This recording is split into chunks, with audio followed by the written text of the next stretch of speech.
Bismillahirrahmanirrahim. Assalamualaikum warahmatullahi wabarakatuh.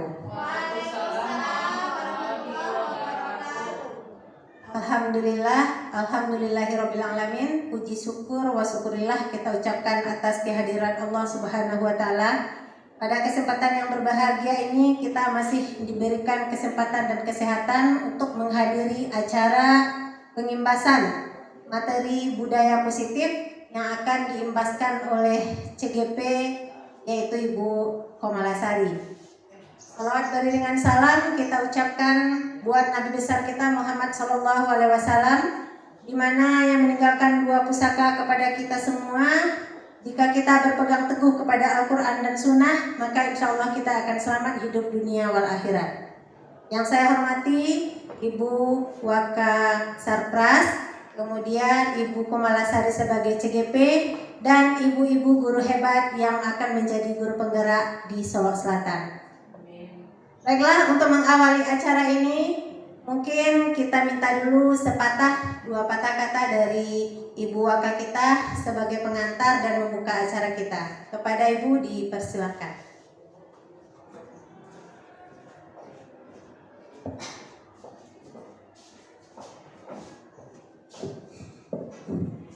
Assalamualaikum warahmatullahi wabarakatuh.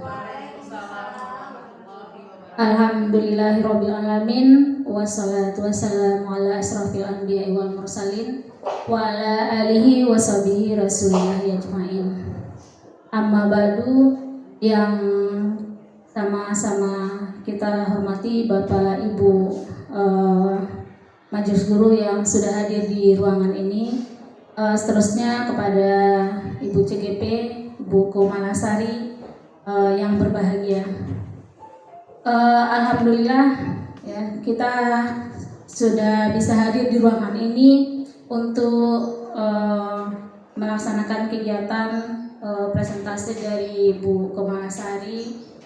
Kemudian juga selawat berkah salam tak lupa kita hadiahkan buat junjungan kita yakni Nabi besar Muhammad Sallallahu Alaihi Wasallam.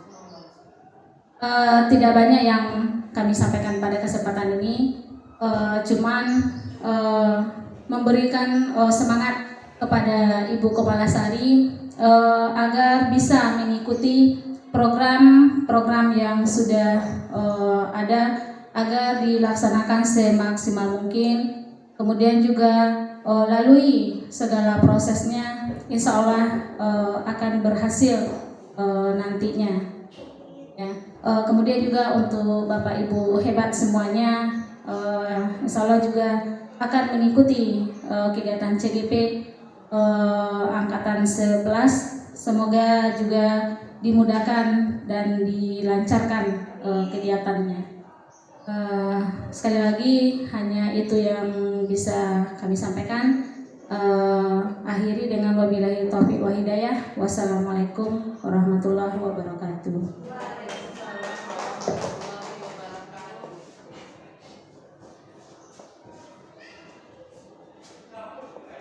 Baik, terima kasih kita ucapkan kepada Ibu. Tanpa berlama-lama lagi dan untuk menghemat waktu, mungkin langsung saja kita berikan ruang dan waktu kepada Ibu Komalasari sepenuhnya untuk mempresentasikan tentang pengimbasan budaya positif. Kepada Ibu Sari, kita persilahkan. Assalamualaikum warahmatullahi wabarakatuh.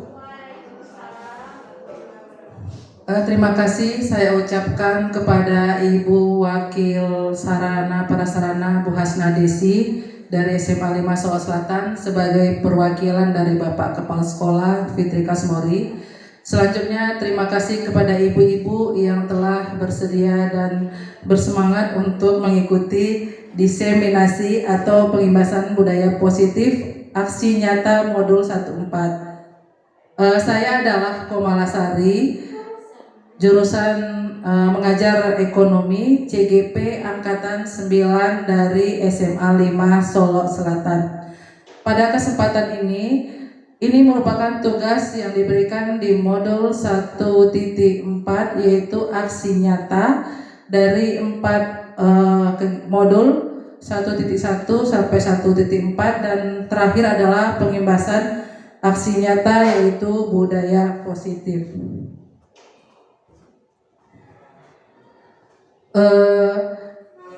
PP saya Ibu Emia Zita, sedangkan fasilitatornya adalah Ibu Zirvani. Kemudian kesepakatan forumnya diharapkan semuanya bisa mengikuti diskusi ini dengan aktif dan memberikan nanti kritikan dan masukan kepada saya mengenai apa yang telah saya buat. Baiklah ibu-ibu, karena kita baru mulai, mungkin ibu-ibu tadi habis istirahat, jadi ini ada ice breaking sedikit. Tapi ice breakingnya, kata kuncinya adalah lakukan apa yang saya lakukan, jangan lakukan apa yang saya katakan. Beda ya. Lakukan apa yang saya lakukan, jangan lakukan apa yang saya katakan. Oke ibu-ibu, kita berdiri semua.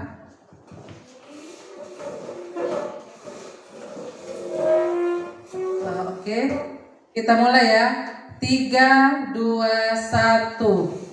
Berlari.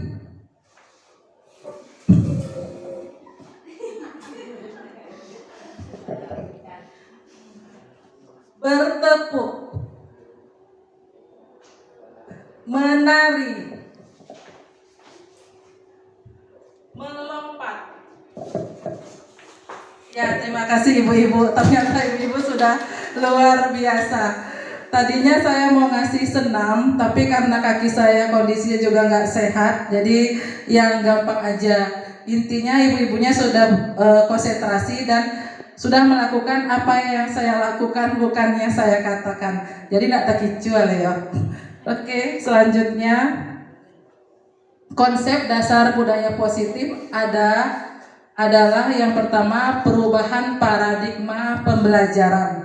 Nah, perubahan paradigma pembelajaran ini dibagi atas disiplin positif, motivasi manusia, keyakinan kelas, kebutuhan dasar, posisi kontrol, dan segitiga restitusi.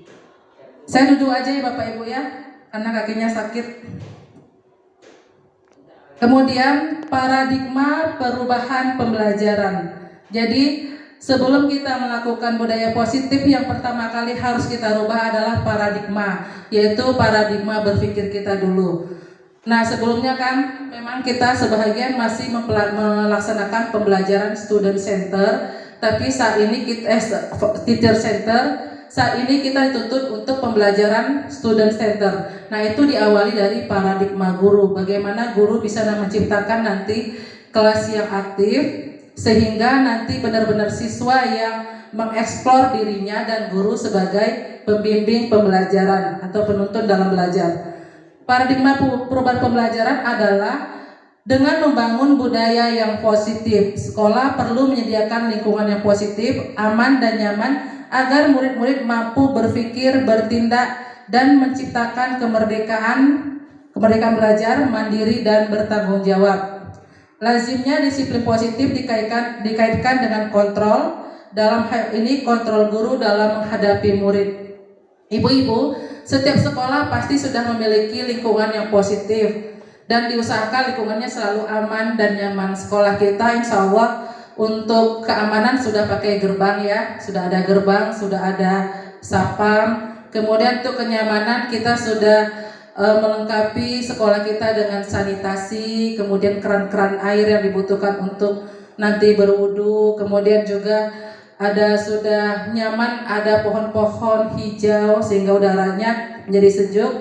Kemudian menciptakan kemerdekaan belajar. Nah, kemerdekaan belajar sekarang kita memang nanti dituntut siswa itu kita belajar sesuai dengan, bukan sesuai keinginan guru lagi, tapi sesuai dengan karakteristik siswa. Selanjutnya siswa diminta mandiri dan bertanggung jawab. Jadi apapun yang telah mereka lakukan, mereka harus konsekuensi dan bertanggung jawab. Ini semuanya dikaitkan dalam kontrol, dan kontrol itu ada di tangan guru. Maka guru adalah sebagai pengendalinya. Pertanyaannya, ketika mendengar kata disiplin, apa yang terpikirkan di pikiran kita? Silakan Ibu Rika. Ibu Nopi. Sesuai aturan. Ya Ibu Winda.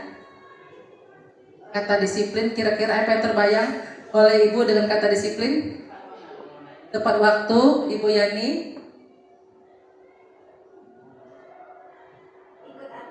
Ikut aturan. Ibu Meva. Taat aturan. Iya sama ya. Jadi sebenarnya intinya sama. Patuh, taat aturan, tepat waktu, mengikuti aturan, itu juga. Jadi tujuan dari disiplin positif adalah untuk menanamkan motivasi pada murid kita, yaitu menjadi orang yang mereka inginkan. Jadi siswa itu kan pasti punya cita-cita. Jadi dengan disiplin positif ini harapannya nanti siswa kita bisa menggapai cita-cita yang dia inginkan dan menghargai diri sendiri dengan nilai-nilai yang mereka percaya. Jadi hal positif dari disiplin positif tersebut adalah nanti lahirnya kesadaran dari siswa merupakan kesadaran dari yang terdalam, bukan karena ajakan atau hukuman dari guru. Ketika murid-murid kita memiliki motivasi tersebut, mereka telah memiliki motivasi intrinsik, yaitu lahir dari dalam diri. Jadi kalaupun kita nggak suruh, kita nggak hukum, karena mereka sudah ada kesadaran dari dalam diri, maka mereka akan melaksanakan dengan tanggung jawab. Contoh kita hadir jam 7.30 dalam kelas, karena sudah ada kesadaran akan disiplin, maka tanpa disuruh, tanpa ada kepala sekolah, tanpa ada wakil, kita sudah berada dalam kelas jam 7.30. Betul begitu Bu Nopi? Iya, Bu Nopi salah satunya ya, guru yang saya lihat pagi-pagi itu udah sibuk nyandang-nyandangin fokus untuk masuk kelas tepat waktu. Kasih aku buat Bu Nopi.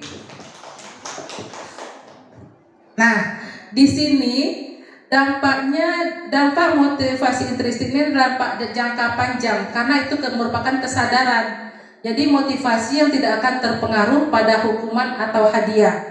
Mereka tetap berperilaku baik dan berlandasan nilai-nilai kebajikan karena mereka ingin menjadi orang yang menjunjung tinggi nilai-nilai yang mereka hargai dan mencapai satu tujuan. Jadi intinya ketika siswa sudah memiliki kesadaran dalam berbuat disiplin, maka mereka tidak perlu lagi disuruh atau dikontrol oleh guru atau aturan-aturan atau hukuman-hukuman. Di sini nanti ada restitusi. Ini gambarnya ada yang hilang karena memang sinyalnya agak jelek ya ibu-ibu, mohon dipahami. Gambar ini sebagai action untuk hiasan supaya lebih menarik. Contohnya, Iva kurang menguasai pelajaran matematika sehingga pada saat pelajaran tersebut berlangsung, dia lebih banyak berdiam diri atau menggambar di buku pelajarannya. Pada saat guru matematikanya menanyakan pertanyaan kepada Iva menjadi gugup dan tak sengaja menjatuhkan tasnya dari kursi, serta tiba-tiba menjadi gagap pada saat berupaya menjawab. Seluruh kelas pun tertawa melihat perilaku Iva yang berbicara tergagap dan terkejut tersebut. Pak Seno pada saat itu membiarkan teman-teman Iva mentertawakan Iva yang tergagap dan malu luar biasa, dan malahan minta Iva untuk maju ke depan dan berdiri di depan kelas sambil menunjuk hidungnya karena tidak bisa menjawab pertanyaan Pak Seno. Kelas makin gaduh dan anak-anak pun tertawa melihat Iva di depan kelas memegang ujung hidungnya. Nah, Bapak Ibu, menurut Bapak Ibu, yang dilakukan oleh Pak Seno tadi merupakan hukuman atau restitusi?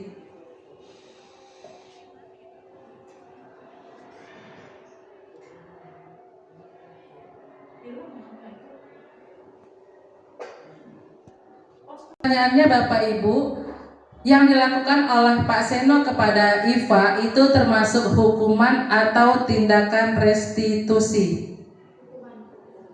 Hukuman. Iya, sepakat ya. Kenapa dikatakan hukuman Ibu Yani?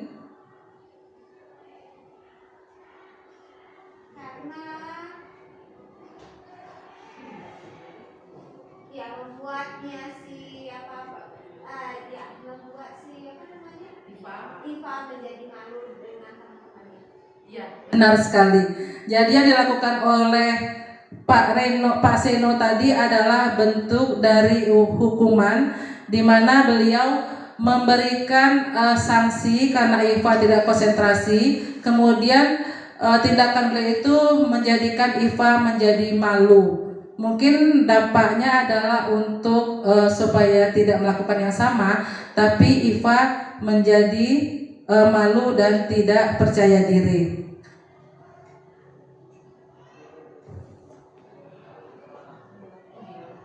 Tadi Ibu mengatakan itu adalah hukuman. Nah, kita lihat disiplin positif menurut Dr. William Glasser. Teori kontrol atau teori pilihan. Yang pertama, kita tidak bisa mengontrol orang lain dan yang hanya bisa diri kita saja yang mengontrol diri kita. Sebagai contoh, Ibu lakukan menggenggam tangan sekuat-kuatnya.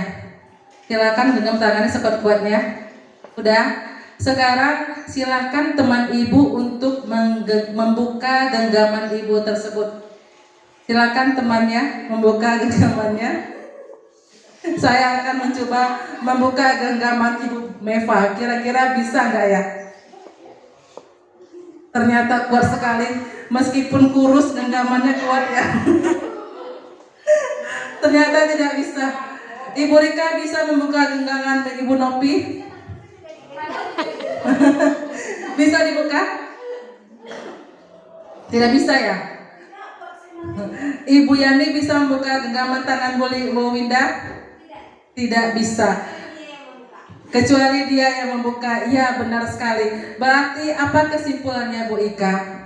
Teori yang barusan.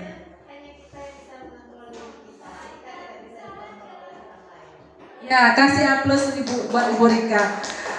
Artinya hanya kita yang bisa mengontrol diri kita atau bisa membuka diri kita. Ketika kita tidak ingin orang lain memberikan sesuatu kepada kita, maka kita tidak akan bisa menerima. Kendali kontrol itu berada di tangan kita. Begitu Bapak Ibu. Jadi makna disiplin di sini adalah belajar kontrol diri dengan menggali potensi kita agar tercapai tujuan yang mulia, yaitu sesuatu menjadi yang kita inginkan berdasarkan nilai-nilai yang kita hargai.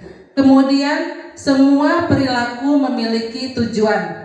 Apapun yang kita lakukan ada tujuannya. Yang pertama, teori motivasi. Teori motivasi itu yang pertama adalah menghindari hukuman.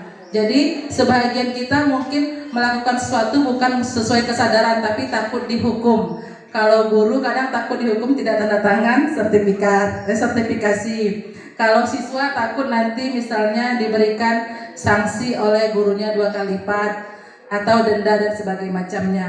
Yang kedua, untuk mendapatkan imbalan. Dan ini juga tidak salah untuk mendapatkan imbalan. Kita pasti memiliki prestasi dan wajar jika kita ingin mendapatkan imbalan karena yang kita lakukan itu merupakan suatu proses dan itu butuh dihargai. Yang ketiga, untuk menghargai diri sendiri. Nah, ini adalah peran yang paling penting, yaitu untuk menghargai diri sendiri. Di sini merupakan nilai-nilai kebajikan universal, di mana yang kita lakukan itu bukan faktor dari orang lain atau karena kita takut sesuatu, tapi karena kita hargai bahwa itu baik buat diri kita, maka kita harus melakukannya. Dan kita juga perlu mengimbaskannya kepada orang lain agar kebaikan itu juga bisa berdampak kepada orang lain. Kemudian model berpikir menang-menang, yaitu kolaborasi dan konsensus menciptakan pilihan-pilihan baru.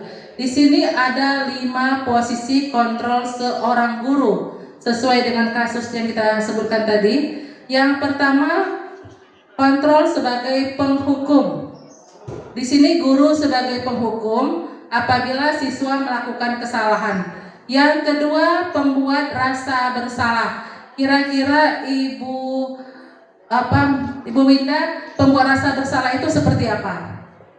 Perkataan seorang guru kepada siswa.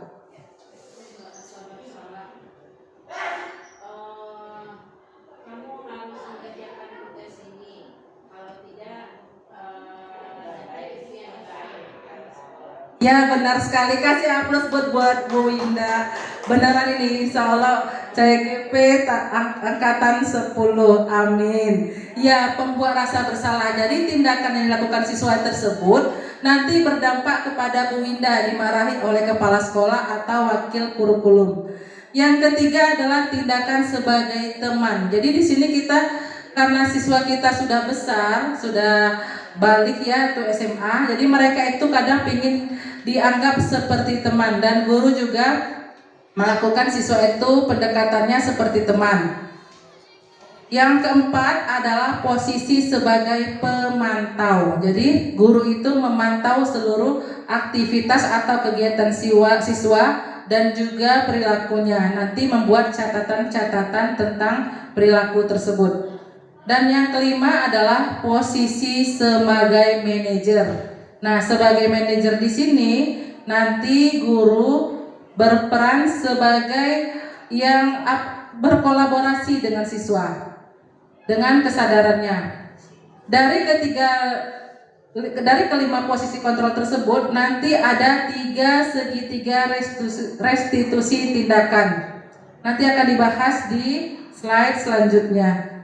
Nah, yang keempat adalah realitas kebutuhan kita berbeda. Kita berusaha memahami pandangan orang lain tentang dunia.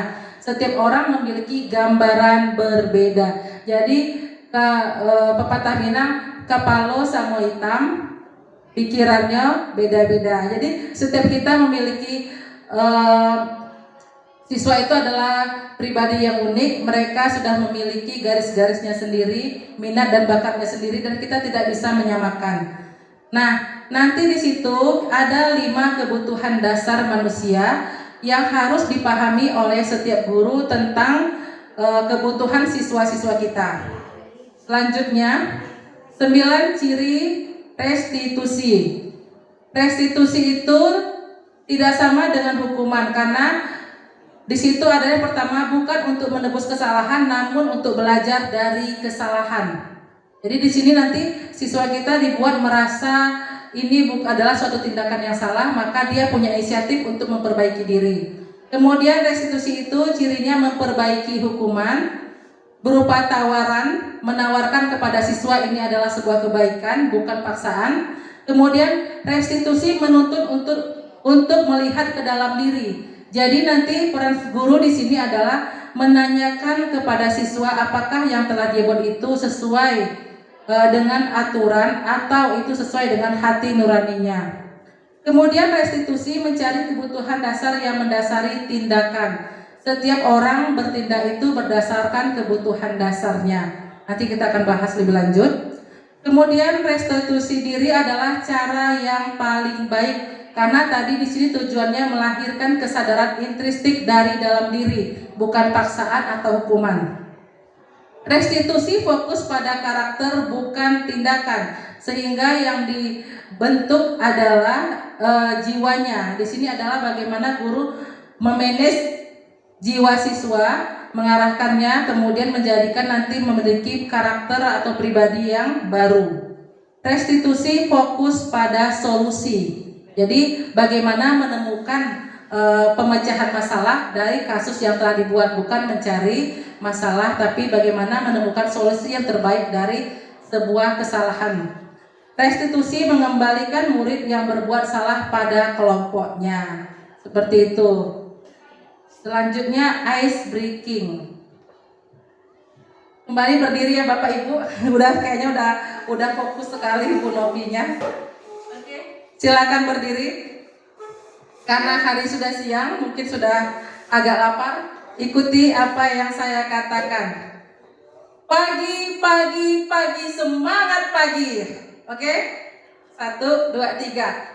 Pagi, pagi, pagi, semangat pagi. Ya, kasih aplaus buat diri kita. Jadi ini kegiatan yang dilaksanakan oleh suatu perusahaan di Jepang. Sampai malam pun mereka masih mengatakan semangat pagi. Supaya apa? Supaya memanage pikirannya bahwa hari itu selalu pagi dan mereka selalu bersemangat. Selanjutnya adalah keyakinan kelas. Kita masuk kepada keyakinan kelas. Keyakinan kelas adalah sesuatu yang diyakini bersama yang berasal dari penyatuan pikiran untuk menjadi nilai-nilai kebaikan yang diturunkan ke dalam kelas. Saya rasa ibu-ibu semua di sini yang sudah menjadi wali kelas sudah paham dan mungkin sudah membuat keyakinan di kelasnya. Benar Ibu Meva, sudah ada keyakinan kelas di kelas Bu Meva? Iya. Bu Nopi, sudah ada keyakinan kelasnya?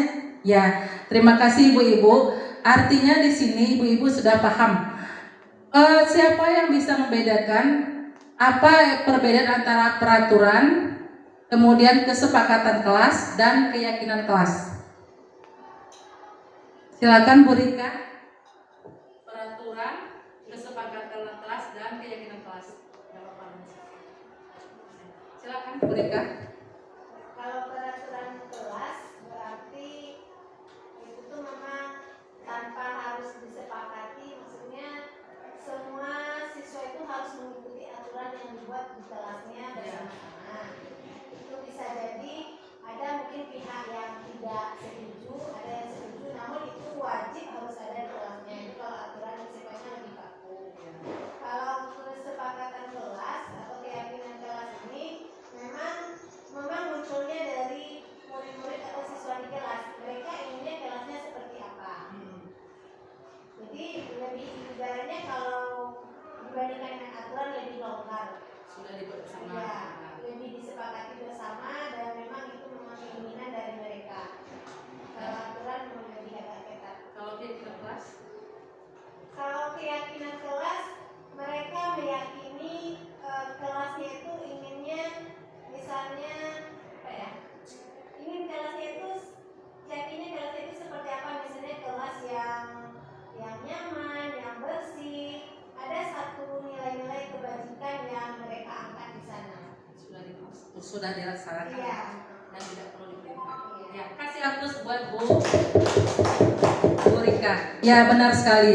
Jadi kalau aturan itu sudah ada, sudah dibuat sebelumnya dan itu sifatnya memaksa. Dipaksakan dan harus diikuti, biasanya diikuti dengan hukuman. Nah, itu bedanya. Kalau kesepakatan itu sudah ada kesepakatan antara guru dengan siswa. Jadi setiap guru ketika masuk kelas pertama kali membuat kesepakatan kelas. Biasanya hadir 10 menit sebelum jam pelajaran atau pada saat bel berbunyi sudah berada dalam kelas. Itu kesepakatan. Jadi sudah ada kerjasama antara guru dengan siswa membuat kesepakatan. Nah, apa bedanya dengan keyakinan? Kalau keyakinan itu sudah merupakan action lanjutan, yaitu siswa meyakini, sudah kesadaran intrinsik seperti yang dikatakan oleh Bu Rika tadi. Jadi mereka merasa bahwa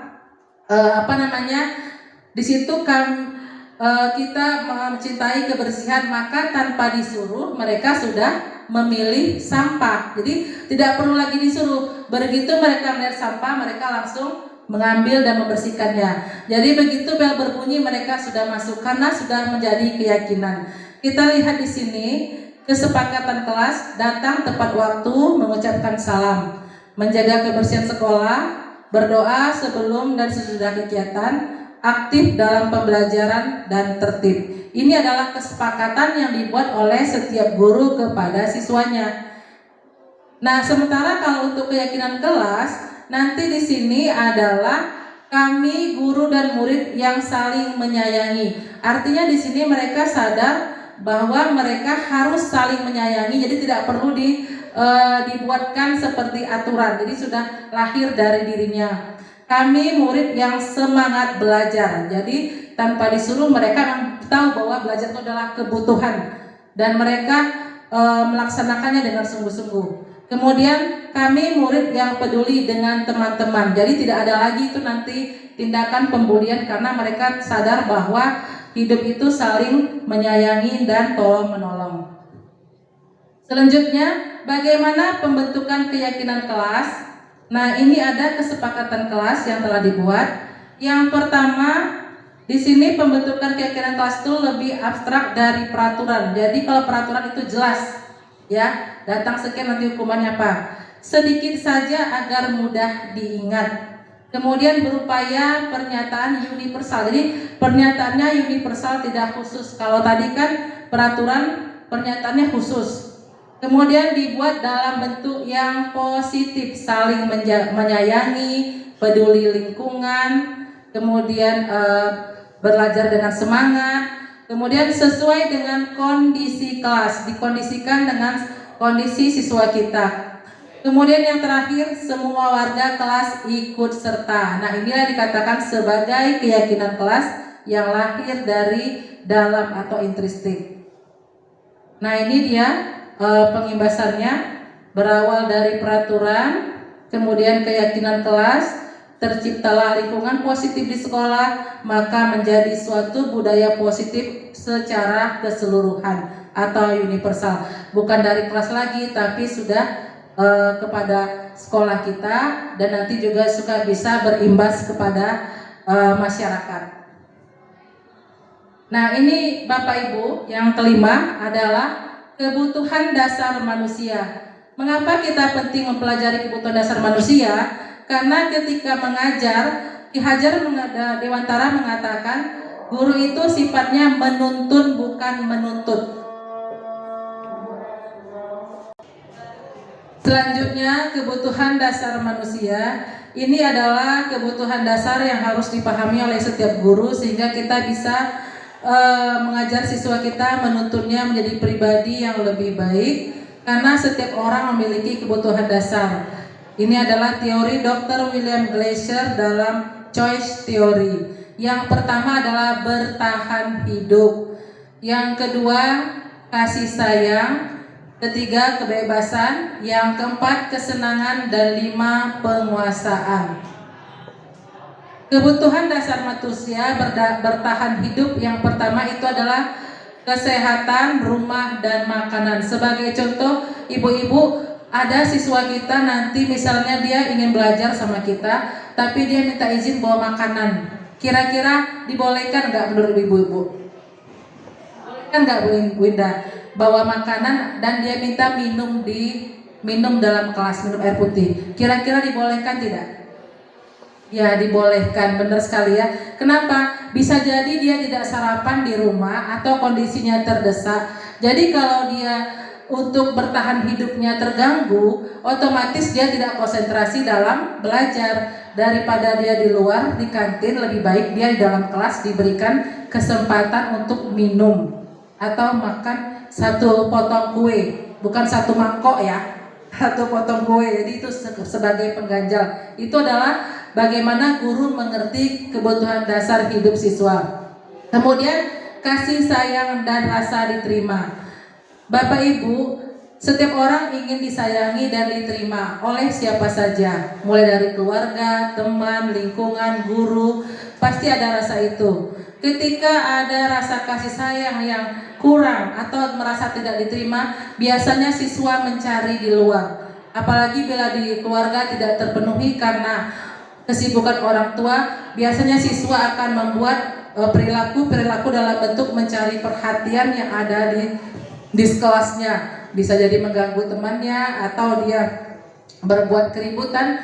Tujuannya adalah sebenarnya dia ingin diperhatikan atau mendapat kasih sayang dan diterima. Kemudian kebutuhan penguasaan. Penguasaan ini setiap kita pasti memiliki keinginan untuk menjadi kompeten, menjadi terampil dan diakui atas semua keterampilan kita.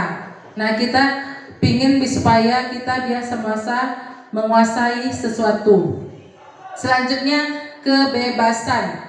Kebebasan adalah siswa kebutuhan akan kemandirian, otonomi,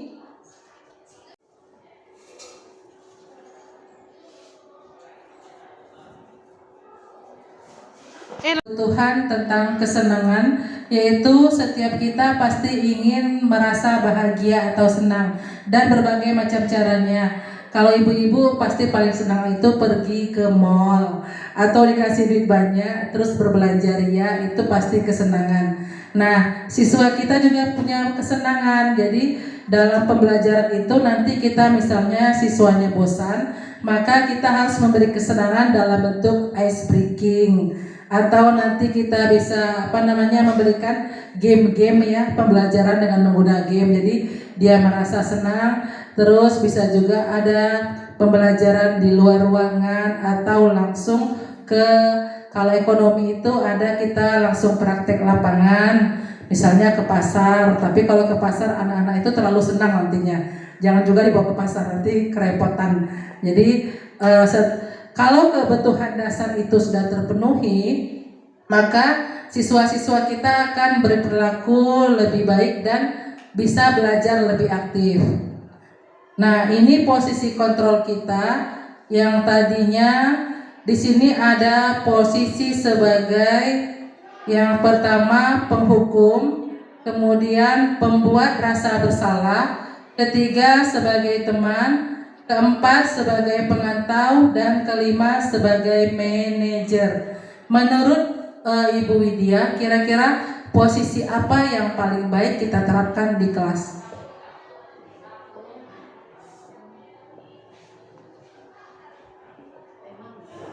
Teman. Ya, teman itu artinya kita sudah bisa merangkul anak agar dia merasa lebih nyaman dan ada kesadaran karena menganggap kita tidak kaku. Yang lainnya, Ibu Rika, posisi apa menurut Bu Rika? Sebenarnya kalau posisi itu terkadang kita menyesuaikan dengan siswa ya, dengan situasi. Ya, sepertinya kita itu sebagai teman, maka kita berikan sebagai teman. Tapi kalau dari beberapa posisi itu sebenarnya yang paling terbaik itu adalah posisi manajer. Ya, betul sekali. Jadi nggak sia-sia nih dipanggil CGP angkatan 7 ya.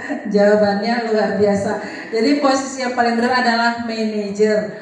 Tapi benar juga, kita nggak bisa menetapkan semua posisi dalam semua kondisi. Jadi harus disesuaikan dengan kondisinya. Kapan perlu dihukum, kapan membuat rasa bersalah, kapan sebagai teman, dan itu kalau pemantau sudah pasti guru selalu mantau. Tapi posisi yang terbaik adalah sebagai manajer, bagaimana kita bisa siswa memiliki keyakinan bahwa apa yang dia lakukan itu merupakan suatu kewajiban. Jadi tidak lahir dari suatu kesadaran. Kan manajer itu sifatnya kan meng-manage, mengatur. Nah, seperti itu. Selanjutnya di sini ada segitiga restitusi, yaitu segitiga yang digunakan bagaimana untuk mencarikan solusi atau untuk melahirkan kesadaran dari diri siswa kita ketika mereka telah melakukan kesalahan. Yang pertama adalah menstabilkan identitas. Di sini guru bersikap bahwa setiap orang itu pernah melakukan kesalahan. Dan kamu bukan satu-satunya yang pernah melakukan. Karena kita juga manusia kan, jadi kita nggak mungkin tidak pernah bersalah. Maka kita katakan kepada siswa ketika mereka terlambat datang ke sekolah karena bermain HP sampai tengah malam, maka kita katakan setiap orang pernah melakukan kesalahan. Kita bisa memperbaikinya. Nah, kemudian validasi tindakan yang salah.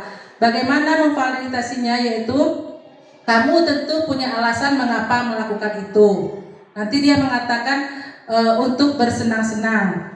Apakah cara yang lebih efektif untuk mendapatkan apa yang kamu butuhkan? Artinya, apakah dengan dia bermain HP sampai tengah malam itu benar-benar untuk mendapatkan kesenangan? Apakah tidak merugikan? Nanti siswa akan menjawab, ya itu merugikan saya. Nah, di situ adalah validasi tindakan yang salah. Nah, selanjutnya kita mengarahkan siswa kepada keyakinannya. Keyakinannya apakah yang dilakukan itu benar, salah, dan bagaimana perubahannya. Keyakinan kelas apa yang telah kita sepakati? Karena di awal pembelajaran guru sudah membuat keyakinan kelas. Nah, ditanyakan lagi kepada siswanya. Nanti dia akan menjawab bahwa dia apakah boleh kita menggunakan HP saat pembelajaran dengan guru? Tidak, Bu. Nah, apakah Anda yakin dengan keyakinan kelas? Ya. Selanjutnya bagaimana? Apa yang akan Anda lakukan? Saya tidak akan lagi bermain HP sampai tengah malam dan tidak akan lagi terlambat datang sekolah. Jadi nanti dia meyakini keyakinan kelas itu dan berusaha untuk memperbaiki ke depannya. Nah, itu adalah segitiga restitusi yang bertujuan bagaimana supaya kita menghindari tadi hukuman atau kita marah-marah, tapi bagaimana kita melahirkan dari kesalahan itu lahir suatu kesadaran siswa untuk melakukan perubahan perilakunya, kebiasaannya nanti menjadi suatu karakter yang baik. Seperti itu. Selanjutnya di sini menstabilkan identitas, yaitu dengan kata-kata tadi, berbuat salah itu tidak apa-apa, tidak ada manusia yang sempurna. Saya juga pernah melakukan kesalahan. Jadi kata-kata dari menstabilkan identitas seperti itu supaya siswa tidak merasa tertekan. Jadi kalau kita datang ke BK kan ternyata orang BK bicaranya seperti itu ya.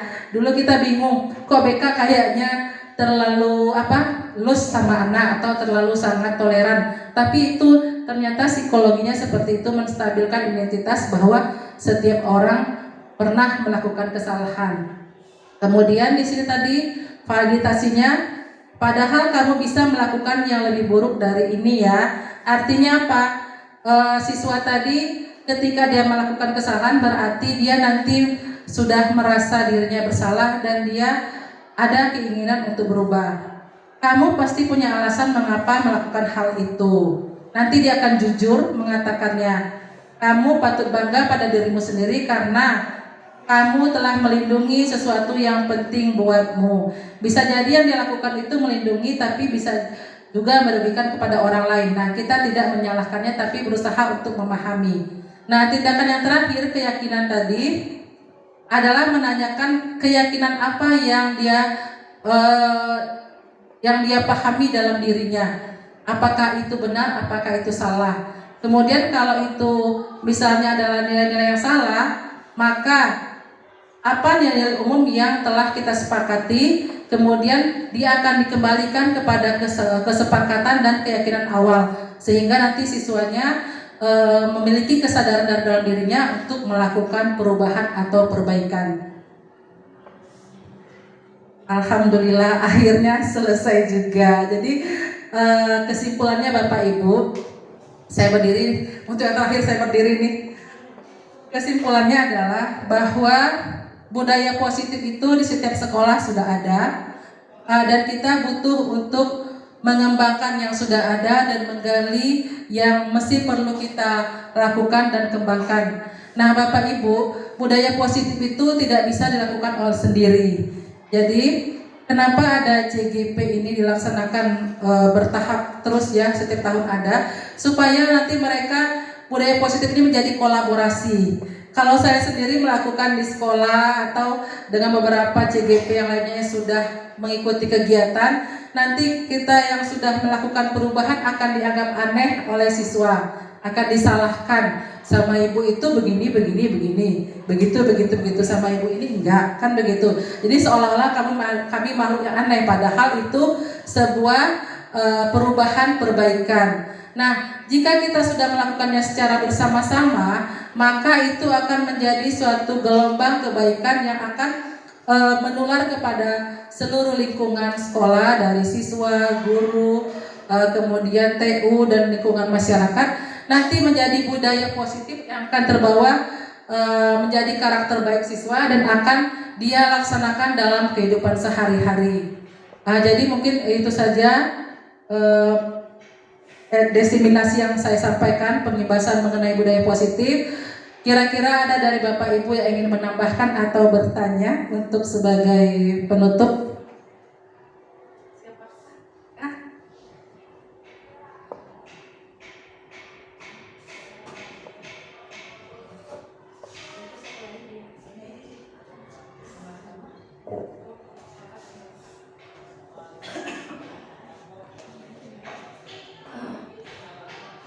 Baik, Assalamualaikum warahmatullahi wabarakatuh. Sarika Tirtamasni, terima kasih atas pemaparannya yang sangat jelas sekali, Bu Kumalasari. Yang ingin saya tanyakan di sini adalah dari sekian banyak materi tentang budaya positif yang sudah Ibu dapatkan selama pendidikan guru penggerak, kira-kira yang mana yang sudah Ibu aplikasikan dalam proses pembelajaran di kelas? Baik, mungkin itu saja. Terima kasih Bu. Assalamualaikum warahmatullahi wabarakatuh.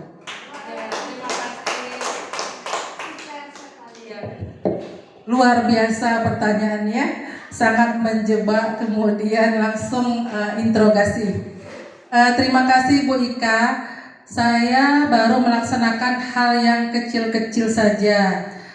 Contohnya kalau masuk kelas itu siswa harus pakai password. Passwordnya adalah baju rapi dan mengucapkan salam. Itu baru untuk kedisiplinan ya. Jadi kalau terlambat itu batas waktunya cuma 10 menit. Lebih dari itu kita bikin konsekuensi. Jadi yang dikatakan sebagai kesepakatan itu ada konsekuensi. Konsekuensinya disuruh waktu itu siswa mengatakan pilihannya menghafal surat itu, surat Al-Kahfi 1 ayat waktu itu yang pertama, dan ada yang beberapa yang sudah mempraktekkan. Kemudian ketika saya mengabsen siswa, jadi saya selalu mau kelas itu bersih dan rapi, jadi diabsen sambil melihat sampah di bawah mejanya. Kebetulan kalau saya ngajar itu kan sering jam setelah jam pertama atau habis istirahat, itu luar biasa kotor ya, nggak enak dipandang. Nanti dipanggil aja siswanya, Ananda coba sini ke depan, coba berdiri di sebelah ibu, kamu lihat kelasnya kira-kira gimana, apa yang perlu kamu perbaiki. Akhirnya nanti dia boleh tunjuk temanmu 2 orang, akhirnya datang sama temannya, dia rapikan sendiri. Dan alhamdulillah kemarin ada siswa itu, begitu saya masuk dia langsung sibuk milih-milih sampah. Jadi sudah ada kesadaran dirinya. Dan kemarin terinspirasi bertemu dengan guru PAI. Jadi mengatakan setiap masuk kelas itu, karena salah satu kebutuhan dasar manusia, tanyakan dulu, Ananda siapa tadi pagi yang sudah sholat subuh dan sarapan pagi. Kesannya itu seperti anak TK, tapi sebenarnya itu kita ingin mengetahui sampai mana pengamalan P5 siswa kita, yaitu beriman dan bertakwa kepada Tuhan yang Maha Esa dan berakhlak mulia. Kenapa? Ternyata dari hasil penelitian seorang guru PAI di SMK 1 Padang Panjang, siswa yang melaksanakan sholat 5 waktu secara penuh sehari semalam itu memiliki karakter pribadi yang berbeda dengan yang tidak melaksanakan. Mereka lebih santun, kemudian lebih bisa diatur, dan lebih anaknya itu lebih bisa terbuka mendengar kebaikan. Nah, sementara meskipun mereka kemampuannya ada yang low, tapi di akhlak mereka baik. Sementara siswa yang tidak melaksanakan sholat atau sholatnya kurang memang berdampak pada perilakunya. Tapi saya nggak bisa melaksanakan itu lebih dalam lagi karena kan kita beda bidang studi ya. Nah, kalau sama guru PAI itu dia ditanya sampai detil. Jadi dari siswanya yang sholat 5 waktu cuma 5 orang, itu akhirnya selama setahun yang tidak 5 waktu itu jadi 5 orang. Dari yang awalnya yang 5 waktu 5 orang jumlahnya, pas 1 tahun dia melaksanakan kegiatan itu berubah menjadi yang tidak melaksanakan 5 waktu 5 orang. Bahkan siswanya melapor sendiri, Ibu tadi saya kurang sholat subuhnya kesiangan. Itu berarti sudah kesadaran. Nah, saya belum sampai ke sana. Kemudian praktek pembelajarannya yang saya lakukan, misalnya nanti siswa itu memberikan tugas sesuai dengan gaya belajarnya. Kalau dia suka bicara disuruh secara lisan. Kalau dia yang punya keterampilan misalnya dia suka menggambar, boleh dalam bentuk gambar atau presentasi. Mungkin itu aja Ibu Ika. Terima kasih. Ada lagi yang ingin menanyakan? Silakan Bu Mepa.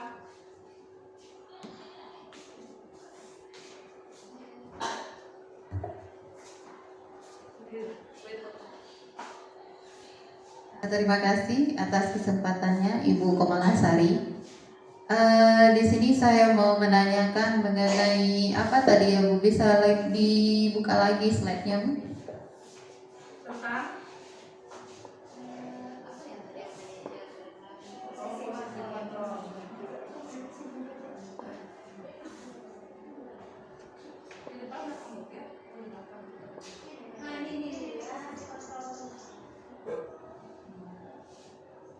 Ya, di sini ada 5 posisi kontrol kan.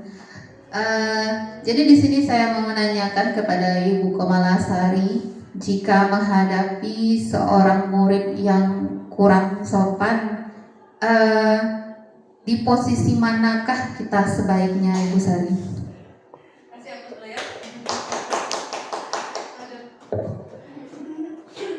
Luar biasa sekali ya pertanyaannya. Saya bingung juga jawabnya. Jika kita menghadapi siswa yang kurang sopan, di posisi mana kita menghadapinya? Kembali ke restitusi tadi ya. Kita harus menstabilkan identitas, menanyakan kembali kepada siswa itu, mengatakan bahwa setiap orang pernah melakukan kesalahan. Jadi kita pahami dulu kesalahannya dia. Bisa jadi di rumah memang seperti itu pendidikannya, ya kan? Kan kita kadang tidak tahu latar belakang keluarga siswa kita, yang pertama. Yang kedua, kita memvalidasi tindakannya tadi, bahwa tindakannya tadi itu menurutnya benar atau salah. Jadi ditanyakan ke hati nuraninya, benar atau salah. Nah, yang ketiga, baru tadi ada terakhir menanyakan keyakinan. Nah, menurut dia itu yang dilakukan itu bagaimana? Jadi nanti setelah seperti itu kita tanyakan, dia akan menyadari kesalahannya. Kan seperti itu. Jadi kita buat dia dulu menyadari kesalahannya, nanti dia berkomitmen untuk melakukan perubahan. Jadi di situ kalau menurut saya adalah posisi kontrol yang paling baik adalah sebagai manajer. Karena sekarang memang kita tidak boleh marah-marah sama siswa ya. Karena marah-marah itu juga ternyata ada efek psikis, pengaruh kejiwaan. Nanti dia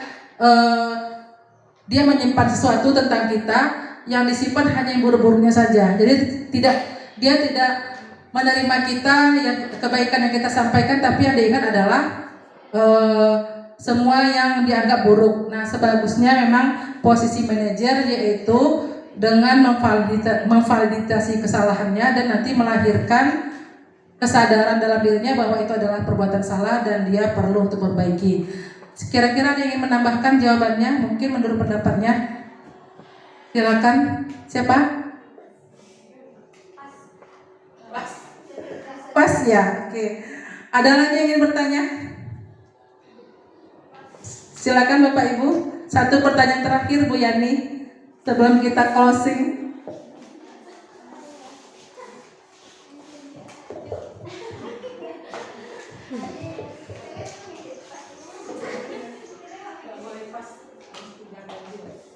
Oke, terima kasih. Assalamualaikum warahmatullahi wabarakatuh. Terima kasih atas kesempatannya Ibu Komalasari. Saya Miftah Suryani. Saya ingin menanyakan, kalau kesepakatan kelas itu kan dibuat setiap kelasnya, dan kapan perlu itu dicetak dan dipajang di kelasnya agar seluruh siswanya itu paham, agar tercipta keyakinan kelas, kan gitu tadi. Nah, bagaimana kalau kelas-kelasnya itu tidak membuat kesepakatan kelas, hanya sebagian kelas saja? Nah, bagaimana akan tercipta keyakinan kelas dan budaya positif itu sendiri? Sebagian kelas itu tidak membuat kesepakatan kelas itu. Terima kasih. Assalamualaikum warahmatullahi wabarakatuh.